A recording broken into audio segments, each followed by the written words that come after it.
যুদ্ধবিরতি ও পরমাণু ইস্যুতে যুক্তরাষ্ট্রের সাথে সমঝোতায় পৌঁছাতে ৩ ধাপের একটি নতুন প্রস্তাব দিয়েছে ইরান। প্রস্তাবের মূল বিষয় হল প্রথম ধাপে তাৎক্ষণিকভাবে যুদ্ধ বন্ধ এবং ইরান ও লেবাননে আর কোনো হামলা না চালানোর নিশ্চয়তা।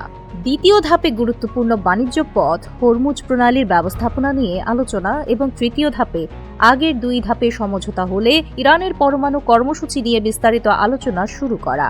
তবে এই প্রস্তাবে সন্তুষ্ট নন যুক্তরাষ্ট্রের প্রেসিডেন্ট ডোনাল্ড ট্রাম্প। মার্কিন প্রশাসনের এক কর্মকর্তার ভাষ্য অনুযায়ী ট্রাম্প মনে করছেন প্রস্তাবটিতে ইরানের পরমাণু কর্মসূচিকে যথাযথ গুরুত্ব দেওয়া হয়নি, তাই প্রস্তাবটি পছন্দ করেননি তিনি এবং বিষয়টি নিয়ে নিজের নিরাপত্তা উপদেষ্টাদের সাথে আলোচনা করেছেন।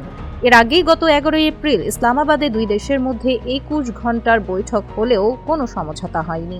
এরপর উত্তেজনা কমাতে নতুন এই প্রস্তাব দেয় ইরান, যা পাকিস্তানের মাধ্যমে যুক্তরাষ্ট্রের কাছে পাঠানো হয়।